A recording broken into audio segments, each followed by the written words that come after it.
So hello friends, how are you. देखिए, आज हम कुछ डायरेक्ट इनडायरेक्ट से रिलेटेड क्वेश्चन देखेंगे कि क्या हमारी अप्रोच होनी चाहिए जिससे कि हम एग्ज़ाम के अंदर विद 100% एक्यूरेसी हम ऐसे क्वेश्चनों को सोल्व कर सके। तो चलिए आज वही देखते हैं। तो चलिए, हमारा जो पहला क्वेश्चन है वो है he welcomed me and requested me to be seated. तो देखिए, ये जो सेंटेंस है, ये जो क्वेश्चन है, ये ऑलरेडी इसने किस में दे रखा है? इनडायरेक्ट में दे रखा है। इनडायरेक्ट में दे रखा है। और ये जो ऑप्शन दे रखी है इसने, ये किस में दे रखी है? डायरेक्ट में दे रखी है चार ऑप्शन। यानी इन चारों में से कोई एक ऐसा ऑप्शन होगा जिससे जो क्वेश्चन वाला जो इनडायरेक्ट सेंटेंस है ये बनेगा। ठीक है, आजकल एग्जाम में जो क्वेश्चन पूछे जा रहे हैं वो ऐसे पूछे जा रहे हैं, यानी वो इनडायरेक्ट के फॉर्म में क्वेश्चन दे रहा है और डायरेक्ट में वो पूछ रहा है कि डायरेक्ट कौन से वो इनडायरेक्ट वाला बनेगा, डायरेक्ट वाले ऑप्शन से। तो देखिए, रिक्वेस्टेड टू का यूज हुआ है, इससे हम समझ गए कि जो सेंटेंस है वो कैसा होगा, इंपरेटिव सेंटेंस होगा। इंपरेटिव सेंटेंस में ही रिक्वेस्टेड का यूज होता है और टू क्या है? टू कंजक्शन का यूज होता है। किसमें? इंपरेटिव सेंटेंस में। अब इंपरेटिव सेंटेंस क्या होते हैं? या तो इंपरेटिव सेंटेंस प्लीज या काइंडली से स्टार्ट होते हैं या मुख्य वर्ग की फर्स्ट फॉर्म से स्टार्ट होते हैं। अब यहाँ पर देखिए, प्लीज से स्टार्ट हो रहा है ये सेंटेंस, इसका मतलब कैसा है? इंपरेटिव सेंटेंस है। ठीक है, तो प्लीज सब में यूज होना चाहिए, तो इसमें यूज नहीं हुआ है प्लीज का, तो ये तो आंसर नहीं होगा। बाकी तीन ऑप्शन में हुआ है, तो बी ऑप्शन हमारा एलिमिनेट हो गया इसके साथ ही। ठीक है, अब याद रखिएगा टू बी सीटेड है, यानी एग्जाम के अंदर बी सीटेड तो होना ही चाहिए। बी सीटेड होगा वो क्या, तो भी वो किस में कन्वर्ट होगा? टू बी सीटेड में कन्वर्ट होगा। तो यहाँ पर तो ऑलरेडी टू बी सीटेड दे रखा है। ठीक है, अगर इसको हम बदलेंगे, सैड टू को हम रिक्वेस्टेड में बदलेंगे, उसके बाद टू आएंगे तो टू बी ऑलरेडी दे रखा है तो सुपरफ्लुअस हो जाएगा, तो ये भी आंसर नहीं होगा। ठीक है, सी ऑप्शन हमने एलिमिनेट कर ही दिया, बी ऑप्शन हमने एलिमिनेट कर दिया और ए ऑप्शन होगा नहीं आंसर। ठीक है, और इसमें बी सीटेड का यूज नहीं हुआ है तो ये भी नहीं होगा, तो इसका जो आंसर होगा वो डी ऑप्शन हो जाएगा। ठीक है फ्रेंड्स, ठीक है। अब जैसे हम चेंज करेंगे, सेट टू को हम रिक्वेस्टेड में बदल देंगे। ठीक है, और प्लीज हट जाएगा यहाँ से, तो टू बी सीटेड हो जाएगा। तो टू बी सीटेड यहाँ पर क्या आ रहा है, तो इसीलिए हम इस ऑप्शन को चूज किया है, डी ऑप्शन को। ठीक है फ्रेंड्स, तो देखिए फ्रेंड्स, अगला जो हमारा क्वेश्चन है वो है I said to him angrily get out and don't dare to come here again. अब हमने समझ गया कि get out and don't dare to come here again means मुख्य वर्ब की फर्स्ट फॉर्म से सेंटेंस स्टार्ट हो रहा है, मीन्स इंपरेटिव सेंटेंस है, मीन्स कंजक्शन हम टू का यूज करेंगे। तो हमने देखा कि चारों ऑप्शन में कंजक्शन किसका यूज हो रहा है? टू का यूज हो रहा है। ठीक है, अब देखिए, हम सब कुछ छोड़ के सबसे पहले देखेंगे कि हमें पता है कि डायरेक्ट से जब इनडायरेक्ट में बनाएंगे तो हेयर को हम किस में बदल देंगे? देयर में बदलेंगे। हेयर किस में बदल जाएगा? देयर में बदल जाएगा। अब देखते हैं कितने ऑप्शन में हेयर है वो देयर में बदला हुआ है। तो यहाँ पर देयर में बदला हुआ है तो ये आंसर हो सकता है। यहाँ पर तो हेयर का हेयर आ गया तो ये आंसर नहीं होगा। यहाँ पर देर आया तो ये आंसर हो सकता है, और यहाँ पर हेयर का हेयर आ गया तो ये आंसर नहीं होगा। यानी हमारे पास दो ऑप्शन एलिमेंट हो गए, बी और डी। ठीक है, अब हम देखेंगे कि आंसर कौन कौन सा हो सकता है, या तो ए होगा या फिर सी होगा। ठीक है, तो सेट टू को हम किस में बदल देंगे? देखिए, ये बोल रहा है कि get out and don't dare, means वो ऑर्डर दे रहा है कि आप बाहर चले जाइए और दोबारा हिम्मत मत कीजिएगा यहाँ आने की।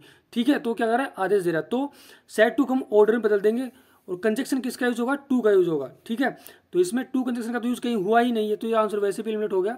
तो हमारे पास एक ही ऑप्शन बचा, ए ऑप्शन, तो यही इसका आंसर हो गया। ठीक है, तो यहाँ पर इसने यहाँ पर किसका यूज किया? टू कंजक्शन का यूज किया हुआ है। ठीक है फ्रेंड्स, तो इस तरह से हम सोल्व कर सकते हैं, ये हमारी अप्रोच हो सकती है ऐसे क्वेश्चन को सोल्व करने को विद 100% एक्यूरेसी। तो देखिए, अगला जो हमारा क्वेश्चन है वो क्या है? The man said that he had been walking down the road with his guide dog. अब देखिए, ये सेंटेंस भी हमने देखा कि किस में दे रखा है क्वेश्चन वाला?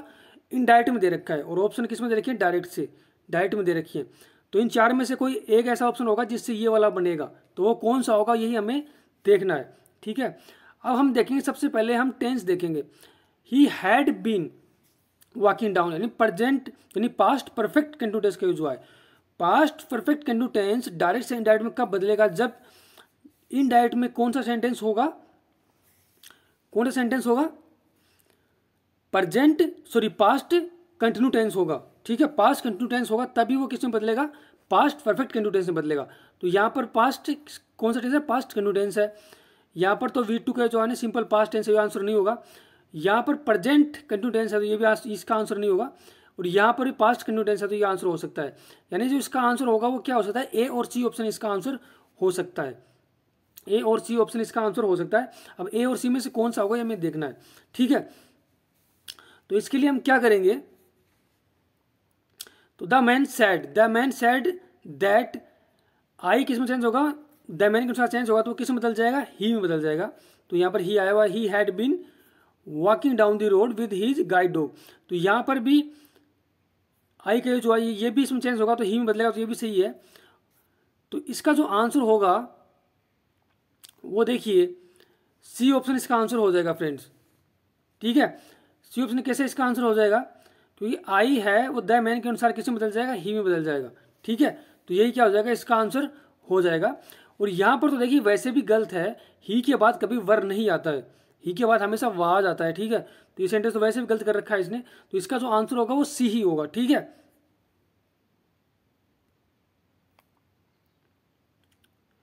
तो देखिए फ्रेंड्स अगला जो हमारा क्वेश्चन है वो है I prayed that his mother might recover सून।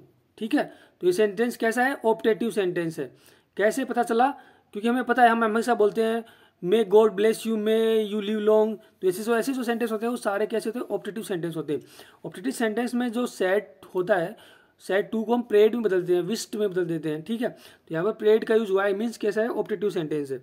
और ऑप्टेटिव सेंटेंस में क्या होता है, दैट कंजक्शन का यूज होता है, तो यहाँ पर दैट कंजक्शन का यूज कर रखा है।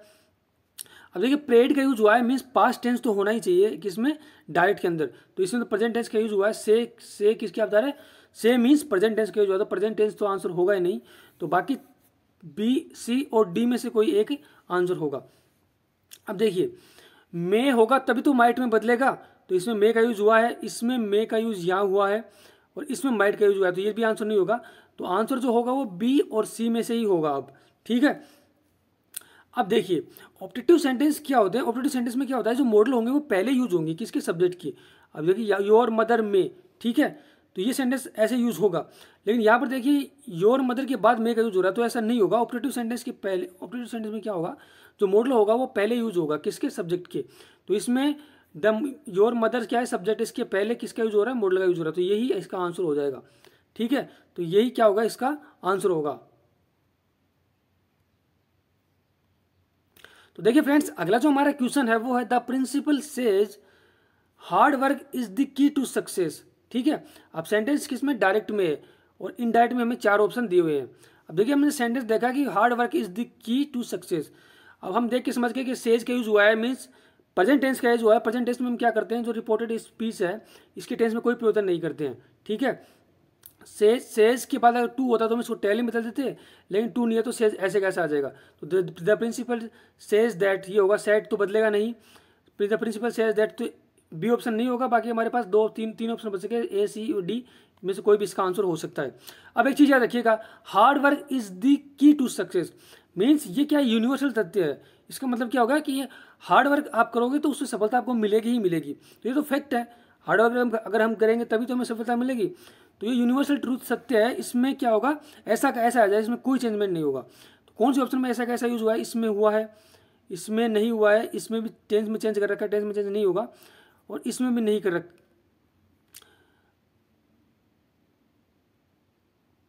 ठीक है, तो ये भी आंसर नहीं होगा। क्यों होगा, क्योंकि सेज का यूज होगा, ओनली से का नहीं होगा। तो एक ही ऑप्शन बचता है हमारे पास, डी ऑप्शन, तो यही इसका आंसर हो जाएगा। तो इसका जो आंसर होगा वो क्या हो जाएगा, डी ऑप्शन हो जाएगा। ठीक है फ्रेंड्स, तो देखिए फ्रेंड्स अगला जो हमारा क्वेश्चन है वो है my neighbour said to me hello how are you. अब इन क्वेश्चन मार्क्स लगा हुआ लास्ट में सेंटेंस के, हम समझ गए कि भाई किस कैसे क्वेश्चन है, इंट्रोगेटिव सेंटेंस है। अब इंट्रोगेटिव सेंटेंस 2 प्रकार से स्टार्ट होते हैं, या तो WH वर्ड से स्टार्ट होते हैं या मुख्य वर्ग की फर्स्ट फॉर्म से स्टार्ट होंगे। ठीक है, अब WH वर्ड से स्टार्ट हो रहा है, मीन्स कंजक्शन WH वर्ड ही आएगा। ठीक है, तो सब में WH वर्ड कंजक्शन का यूज किया हुआ है, तो कोई इसमें कोई दिक्कत नहीं है। अब एक चीज और याद रखिएगा आप कि डायरेक्ट से जब इनडायरेक्ट में बदलाएंगे तो क्वेश्चन मार्क हटेगा, तो क्या होगा, सब्जेक्ट के बाद हेल्पिंग वर्ब आएगा। और इसमें देखेंगे कि जो टेंस में हम चेंज करेंगे तो प्रेजेंट जो सिंपल प्रेजेंट टेंस है वो सिंपल पास्ट टेंस में बदल जाएगा। तो सिंपल पास्ट टेंस का इसमें भी यूज हुआ है, इसमें नहीं हुआ तो यहाँ से एलिमेंट हो गया, इसमें हुआ है, इसमें हुआ है। ठीक है, बी ऑप्शन को छोड़कर बाकी तीनों ऑप्शनों में सिंपल प्रेजेंट टेंस का यूज हुआ है। अब मैंने बताया था कि क्वेश्चन मार्क जब हटेगा तो क्या होगा, सब्जेक्ट के बाद हेल्पिंग वर्ब आएगा, यानी वर आएगा या वाज आएगा। तो इसमें तो क्या है, सब्जेक्ट के पहले आ रहा है तो ये भी आंसर एलिमेंट हो गया। ठीक है, और इसमें क्या है, सब्जेक्ट के आई के बाद आ रहा है तो ये सही है, और इसमें क्या आई के पहले आ रहा है, तो ये भी गलत हो गया। तो इसका जो आंसर होगा वो सी ऑप्शन हो गया। इसको आप याद रखिएगा, काफ़ी बार एरर में भी ऐसे क्वेश्चन वो दे देता है हमें।